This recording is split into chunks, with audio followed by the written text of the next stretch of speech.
आपने शायद किसी न किसी आपके फ्रेंड या रिश्तेदार से सुना है कि उनकी तो एंजियोप्लास्टी करवानी पड़ी।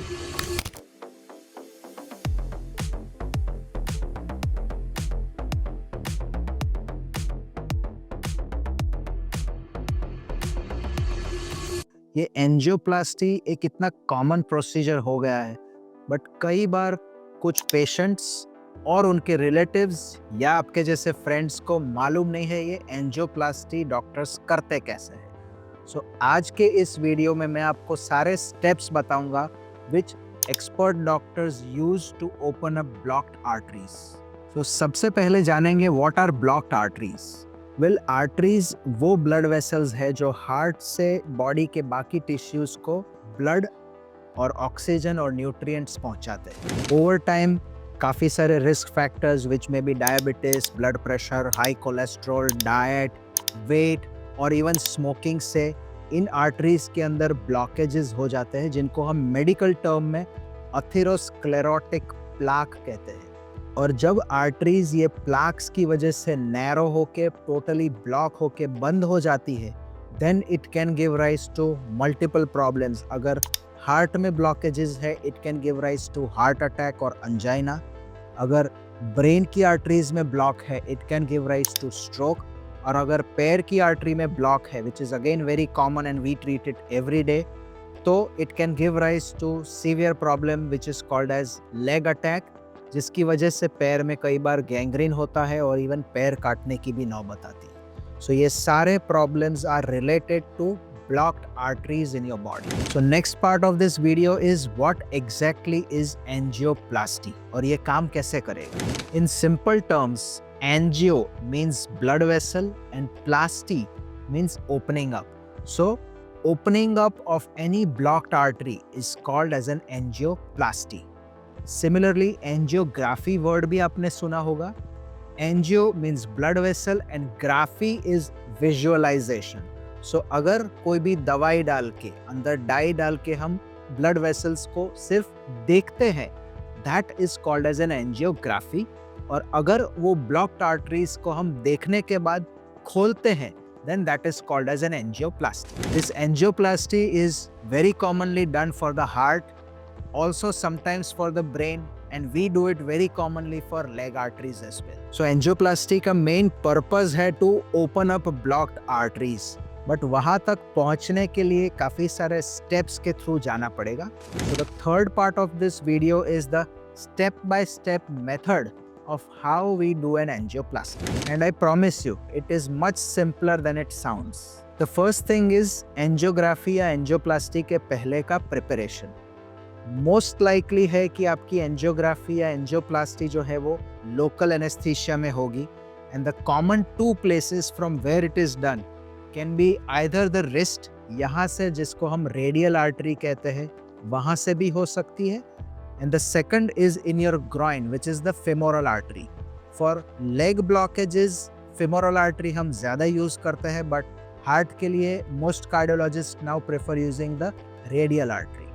So सबसे पहला काम होगा before going for angioplasty, बाकी सारे आपके blood tests होंगे to see if there are other problems or not. So apart from the medicines and other tests which are done, उस एरिया का लोकल क्लीनिंग और हेयर रिमूवल भी किया जाता है। The second step is accessing the artery, मतलब artery के अंदर नीडल से हम होल करते हैं।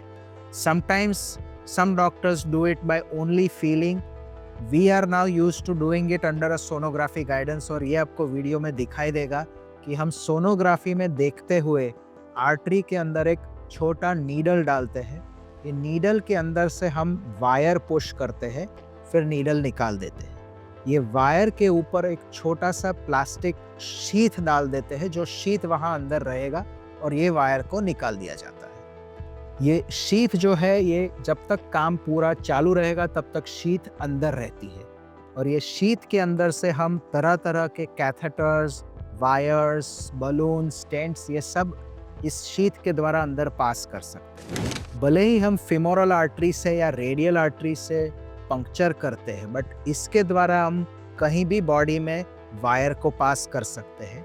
वायर पास करने के साथ साथ एक छोटी ट्यूब पास करते हैं जिसको कैथेटर कहते हैं, और कैथेटर में से जब हम डाई या कॉन्ट्रास्ट डालते हैं और उस आर्टरी का ब्लॉकेज देखते हैं, that is what we call as an angiography. Third step is doing a diagnostic angiography. Dye डालने से we will come to know कहाँ पर एग्जैक्ट ब्लॉकेज है, ब्लॉकेज की लंबाई कितनी है और ब्लॉकेज के ऊपर और ब्लॉकेज के बियॉन्ड की आर्टरीज का स्टेटस क्या है। ये कुछ एंजियोग्राफी पिक्चर्स और इमेजेस हम आपको दिखा रहे हैं जिसमें आप देख सकते हैं कि दवाई डालने से अंदर आर्टरी दिख रही है। आर्टरी में एक सडन लेवल ऑफ ब्लॉकेज भी आपको नजर आएगा, दैट इज ब्लॉकेज। जो आर्टरी दिख नहीं रही, it is because that artery is block. But कई बार बियॉन्ड द ब्लॉकेज छोटी ब्लड वेसल से आगे का रास्ता भी खुला होता है, that is something we call as reformation of the artery. So ये एंजियोग्राफी से हमने ब्लॉकेज को कंफर्म किया। अब नेक्स्ट फोर्थ स्टेप आता है which is to pass in the wire and then do a balloon angioplasty. तो ये वायर को हम ब्लॉकेज के अंदर से पास करते हैं। कई बार अगर ब्लॉकेज बहुत हार्ड और टाइट है तो we may have to use different kinds of wires to go across the blockage. और एक बार ये ब्लॉकेज को क्रॉस करके आगे की नॉर्मल आर्टरी तक पहुंच जाता है, फिर उस ब्लॉकेज की जगह पर हम ऐसे बलून को इन्फ्लेट करते हैं। ये बलून इन्फ्लेट करने के लिए जो डिवाइस यूज की जा रही है that is called as an endoflator. और जब हम यहाँ बाहर से इस डिवाइस को घुमाते हैं तो वो आर्टरी के अंदर वो बलून अंदर फूल जाता है। उसके अंदर भी use the contrast dye so that the balloon is very well seen on the angiography machine. So ये बलून की मदद से जो आर्टरी के अंदर का प्लाक था वो सारा साइड में खिसक जाता है, साइड में पुश हो जाता है।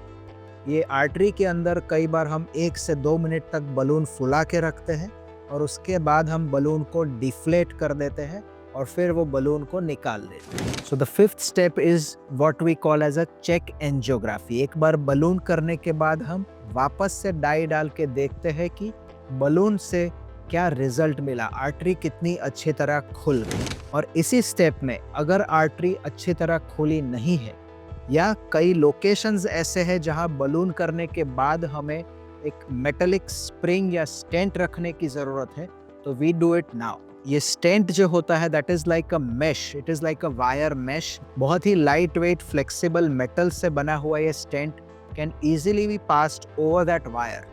ये सारा प्रोसीजर जो मैंने बताया ये छोटे होल या शीथ में से हो रहा है, कोई मेजर कट्स या स्टिचेस नहीं लिए गए। सो इसी तरह से वायर के ऊपर हम पूरा स्टेंट पुश करते हैं, एग्जैक्ट ब्लॉकेज के लेवल तक हम प्लेस करते हैं और फिर धीरे धीरे स्टेंट को खोलते हैं।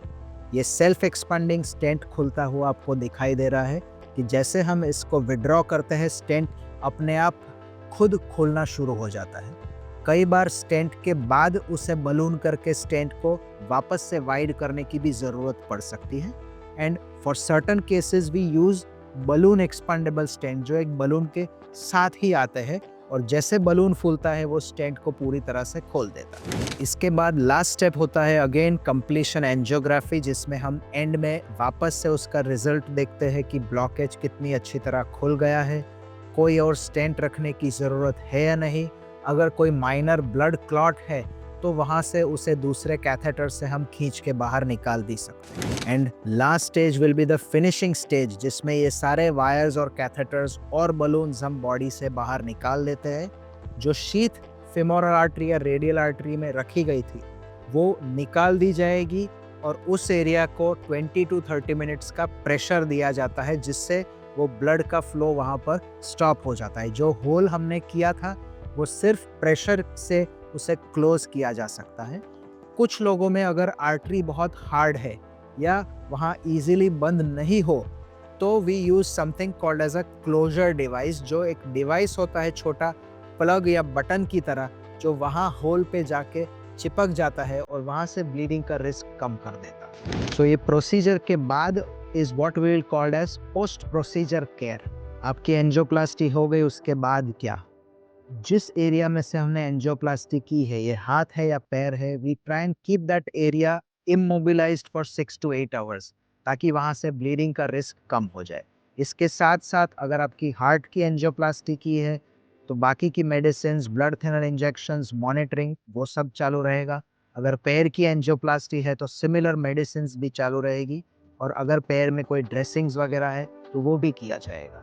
इसके बाद की recovery is Fairlie fast, and most of the patients जिनकी हम एंजियोप्लास्टी करते हैं वो 8 to 12 आवर्स के बाद खड़े हो सकते हैं, चल भी सकते हैं। हार्ट की एंजियोप्लास्टी जिनकी हुई है उनको शायद 1 or 2 डेज प्रिकॉशंस में आईसीयू में रखा जाता है। पैर की एंजियोप्लास्टी में usually 6 to 8 hours ICU observation के बाद उनको रूम में शिफ्ट किया जाता है, and most of the people will also be discharge on the second और थर्ड डे ऑफ एडमिशन।